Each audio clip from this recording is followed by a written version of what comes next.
Oh, say, can you see? It's literally right here. It's actually a t-shirt. You only know it's a flag because of the context, which is exactly like the 3 red flags we're going to talk about today. They are easy to miss, but shine bright red when you know the research behind them. Number 1, non-mutual attraction. Now this might be a hot take, but if one person has liked the other person and it was not mutual, that friendship is doomed. Let me tell you why. So normal friendships form from aligned values and goals, right? Maybe you're in the same environment, like a school or a college, or you're interested in the same hobbies, you rock climb together, whatever, or you have the same aspirations, you go to the gym together, you go to conferences together. But non-mutual attraction is bad because it's too easy for those values to be misaligned, for those people to be in the same friendship for different reasons. And the difference is neurochemical. In fact, a study from 2012 found that platonic love and romantic love activate completely different parts of the brain. Platonic love activated areas high in opiates related to liking, but romantic love activated these dopamine-rich pathways, more related to wanting. So the brain treats friendship as liking and romance as wanting, and already that's gonna lead to misaligned actions. For example, if I'm the one who likes the other person, maybe I still do, then that's gonna subconsciously bias my actions towards them, right?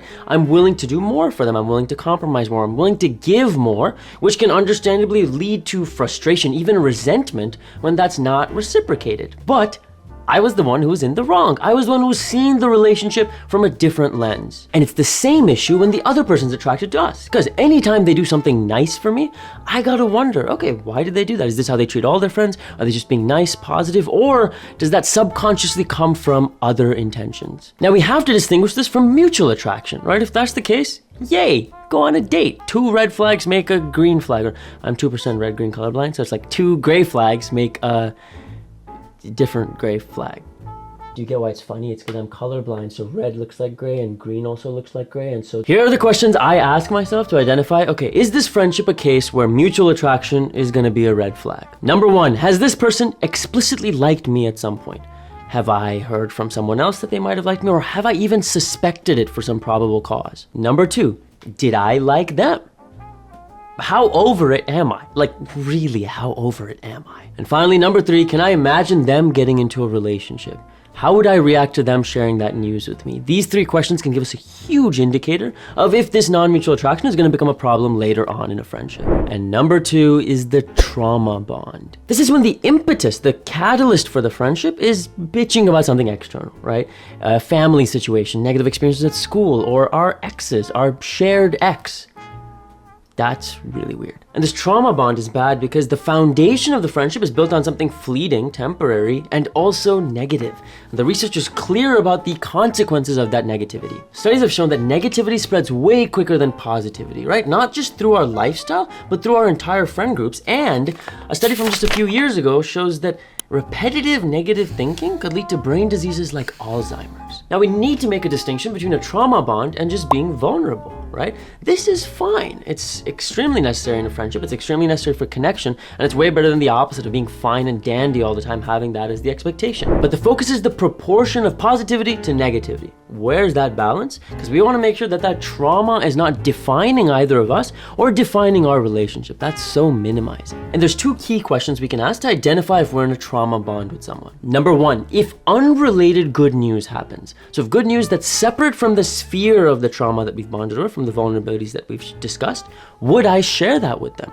And how would they react to that good news? Number 2, can I imagine going for something like coffee with this person? It has to be a non-activity, not rock climbing, not axe throwing, not something exciting on its own, just a place where you can sit down and talk. And can I imagine talking about anything except the conversation that we've built this trauma bond upon? Answering this is tough. Answering this is a lot of bitter honesty to the self, but it can help us be sure that there is some substance to this relationship outside of this one key point of negativity. And finally, red flag number 3, one-sided effort. This is when one person is consistently investing more time, energy, or effort into the relationship than the other. But we need to make a distinction between that and just a temporary imbalance. Psychologist Ariana Brandolini explains this really well. She says, it's normal to have these seasons where one person needs to lean on the other a bit more, right? Where it's 80-20 or 20-80. Do not think that it's one-sided effort just because at some point in time we're not at 50-50. That's not what it's about.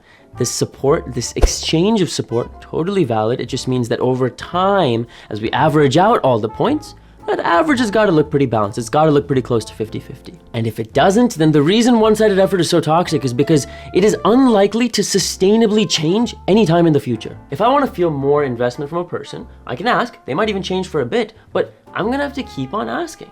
Right? I'm gonna left always feeling like I'm not enough, like I'm always a backup choice to how interesting their life is. And the worst part is when we convince ourselves that it will change, that it will get better. We see all these little signs of improvement, we get excited about it. Think about that BoJack quote.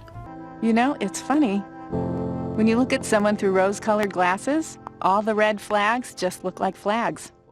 Crazy quote, but let's take off the glasses for a sec and be honest with ourselves. That's not what I deserve. You either. So here are some questions to ask to identify if the one-sided effort in your friendship is actually a problem, if it's something that's gonna ruin the relationship. Number 1, who initiates more, whether it's text conversations or whether it's hangouts? Number 2, has that initiation level changed over time? And number 3, how do I feel about it? Honestly, how do I feel about it? I know these questions are unpleasant to answer, right? Because usually, deep down, we know what the answers are. But if you see none of these red flags, there's one question we still need to check. If I'm the one with the red flags, if I'm doing these toxic things accidentally, unintentionally, that are ruining our friendship. So I've broken down 5 of those big actions in this video, so we can check it and make sure that you're not shooting yourself in the foot, bro. Metaphorically. We'll talk soon.